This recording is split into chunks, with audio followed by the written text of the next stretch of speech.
ഇവിടെ കേരളത്തിലുള്ള ഏതെങ്കിലും ഒരു പെൺകുട്ടിയോട് മനുഷ്യന്റെ പടം വരയ്ക്കാൻ പറഞ്ഞാൽ അവളുടെ പടം വരയ്ക്കത്തില്ല. ഒരു പുരുഷന്റെ പടമായിരിക്കും വരയ്ക്കുന്നത്. ശരി. അങ്ങനെ നമ്മൾ മാറിപ്പോയി. മനുഷ്യരെന്ന് പറഞ്ഞ പുരുഷൻ അങ്ങനെയാണ് മനു. മനുവിന്റെ മക്കൾ എന്നൊക്കെ പറഞ്ഞ മനുഷ്യരെന്ന് പറഞ്ഞ പുരുഷൻ എന്നുള്ള അർത്ഥമായിപ്പോയി. മാൻ ഗൈൻഡ് എന്നല്ലേ പറയുന്നത്. ഹ്യൂമൻ ഗൈൻഡ് എന്നല്ലല്ലോ പറയുന്നത്.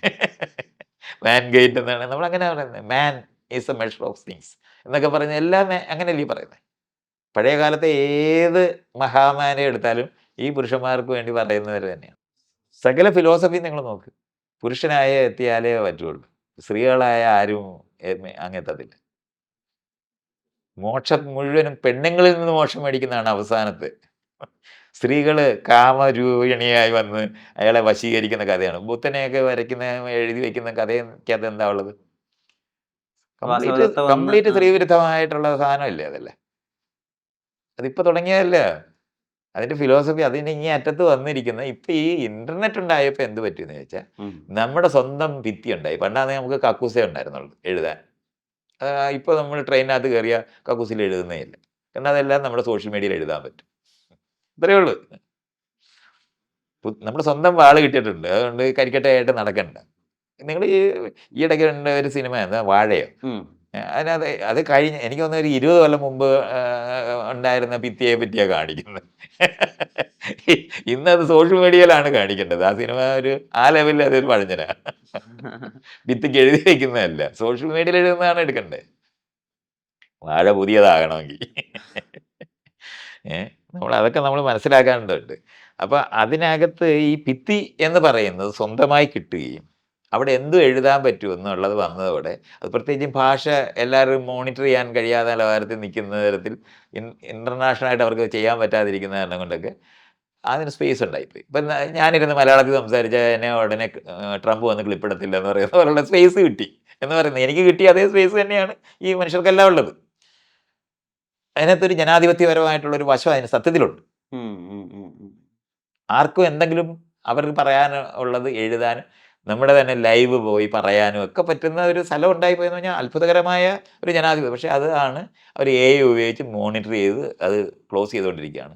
ഞാനെന്തായാലും കൂടെ ഈ നടക്കുന്ന സംസാരം 5 വർഷം കഴിഞ്ഞ് കാണാനുള്ള സാധ്യത കുറവാണ്. തൻ്റെ ഇതൊക്കെ പൂട്ടിപ്പോവും. എന്നെയൊക്കെ വിളിച്ച് സംസാരിപ്പിക്കുന്നത് എനിക്ക് നല്ലതല്ല. ഈ എയുടെ ഒരു കടന്നുകയറ്റം കാരണം കൊണ്ട് AI അല്ല കടന്നുകയറ്റം. ഈ ആളുകളെ ഉപയോഗിക്കുന്നുള്ളൂ. AI തന്നെത്താൻ എങ്ങൊന്നും വരുന്നില്ല. അതിന് സ്വന്തം ജീവനില്ല. ശരിയാ. വെറുതെ അങ്ങനെ പറയരുത്. തോക്ക് വന്ന് വെടിവെച്ചെന്ന് പറയുന്ന പോലെ അയാൾ പറഞ്ഞുകൊണ്ടിരിക്കുന്നത്. ശരി, AI ടെക്നോളജി AI ടെക്നോളജി ആൾക്കാർ മറ്റുള്ളവരെ മാനസികമായി എങ്ങനെയാണോ ഗെയിമിലൂടെ കീഴടക്കാൻ പറ്റുന്നത് പോലെ നമ്മളെ മോണിറ്റർ ചെയ്യാൻ അത് ഉപയോഗിക്കാൻ പറ്റും എന്നുള്ളതാണ് വരുന്നത്. ഒരുപാട് പേരുടെ തൊഴിലവസരങ്ങൾ നഷ്ടപ്പെടുന്നുണ്ട്. നിങ്ങൾ എന്തിനാണ് തൊഴിൽ ചെയ്യേണ്ട ആവശ്യം? അടിമകളുടെ യുക്തിയാണ് ഈ തൊഴിൽ ചെയ്യണമെന്ന്. എന്ത് കാരണം കൊണ്ടാണ്? ഏതെങ്കിലും മുതലാളിയുടെ മക്കള് ജോലി ചെയ്തിട്ടാണോ അവര് ആ സൗകര്യങ്ങളൊക്കെ അനുഭവിക്കുന്നത്? അല്ല. അതെന്താ അങ്ങനെ പറ്റുന്നത്? അങ്ങനെ ചെയ്യണ്ടേ? തൊഴിൽ ചെയ്തിട്ട് വേണമല്ലോ നമ്മളെല്ലാം തിന്നാൻ. അങ്ങനെയാണെങ്കിൽ മുതലാളിമാരുടെ മക്കളെല്ലാം എങ്ങനെ തിന്നും? അങ്ങനെ ആവശ്യമൊന്നുമില്ല. നമ്മൾ 18 മണിക്കൂർ പണിയെടുത്തവരായിരുന്നു അടിമകള്. അപ്പൊ അവര് ഏറ്റവും വലിയ പണക്കാരായി മാറണ്ടേ? അവരായില്ല. അതെന്താ ആകാഞ്ഞേ? അധ്വാനിച്ചാൽ ഉണ്ടാകുമല്ലോ. അങ്ങനെയല്ലേ പറയുന്നത്? അതെ. അധ്വാനിച്ചാൽ നിങ്ങൾ ഇഷ്ടം പോലെ സ്വത്തുകാരാകും. അതാണല്ലോ ഈ എന്താ പറയണ നമ്മുടെ ക്യാപിറ്റലിസം എന്ന് പറഞ്ഞ് പഠിപ്പിക്കുന്നത്. നിങ്ങളുടെ അങ്ങനെയാണെങ്കിൽ എല്ലാ സ്ലേവ്സും ഏറ്റവും വലിയ പണക്കാരായി മാറിയാണ്. കാരണം 18 മണിക്കൂറോളം പണിയെടുത്തിട്ടുണ്ട്. ആകത്തില്ല. അത് നമ്മളറിയണം. അടിയാളര് 16 മണിക്കൂർ പണിയെടുത്തിട്ടുള്ളവരാ. അവരെന്താണ് പണക്കാരായി മാറാഞ്ഞാൽ? തൊഴിലാളികൾ അത് കഴിഞ്ഞ് 8 മണിക്കൂർ പണിയെടുക്കുന്നവരുടെ സമരം ചെയ്താണ് 8 മണിക്കൂറാക്കിയത്. ആ 8 മണിക്കൂർ പണിയെടുത്താലും അപ്പോഴും അവരും ഏറ്റവും വലിയ പണക്കാരായി മാറണമല്ലോ. അതെന്താ അവരൊന്നും ആകാഞ്ഞ്? അപ്പം നമ്മൾ ഇൻഡസ്ട്രിയലൈസേഷൻ കൊണ്ടോ അല്ലെങ്കിൽ മെഷീൻസ് വന്നാലോ നമ്മുടെ എന്താണ് പണിയുടെ അളവ് കുറയാനാണ് ഇതെല്ലാം ഉണ്ടാകണ്ടേ. അങ്ങനെയാ മനസ്സിലാക്കണ്ടേ. 2 മണിക്കൂറായിട്ട് 1 മണിക്കൂറായിട്ട് പണി ചെയ്യുന്നവർ മാറണ്ടേ.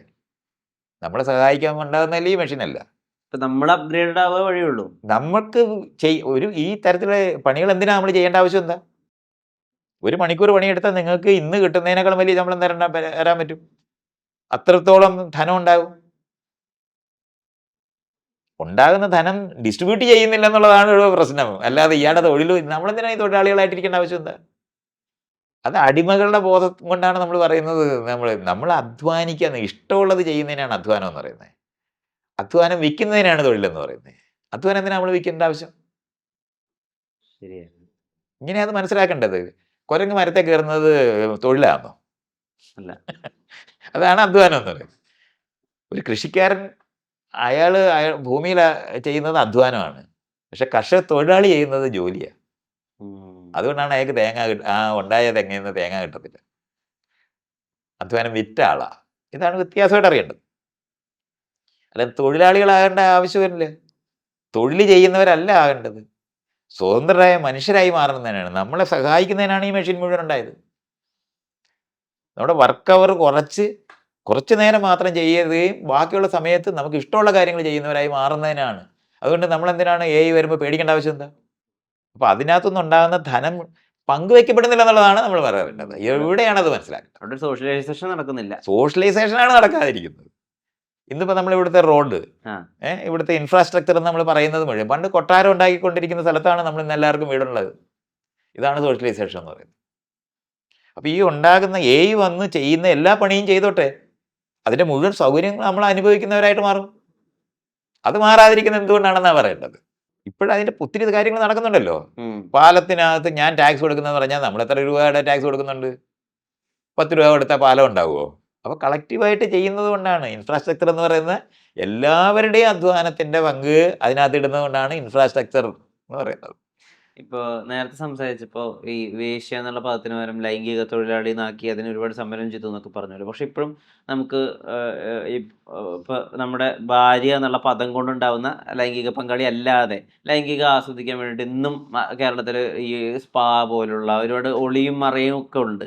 അപ്പോൾ ഈ സെക്ഷൽ എന്താ പറയുക ഡിസയർ അല്ലെങ്കിൽ ആ ഫ്രസ്ട്രേഷൻ അത് അവസാനിപ്പിക്കാൻ വേണ്ടിയിട്ട് ഒരു ലൈംഗിക തൊഴിലാളിയെ ആശ്രയിക്കുന്ന ഒരു തെറ്റാണെന്നൊന്നും ഒരിക്കലും പറയാൻ പറ്റില്ല. പക്ഷെ അതിനെ ഈ പറഞ്ഞതുപോലെ ഒരു ഇൻഡസ്ട്രി ആയിട്ട് ഇപ്പോൾ ഇയാൾ ആ ചോദ്യം ചോദിക്കുമ്പോൾ മുഴുവൻ പുരുഷന്മാരെ പറ്റി മാത്രമേ വിചാരിക്കുന്ന ഇയാള്. ശരിയാണ്. അതുകൊണ്ട് ആ ചോയ്സാണ്. ലൈംഗിക തൊഴിലാളികളൊന്നും അല്ല ഉണ്ടാകണ്ടേ.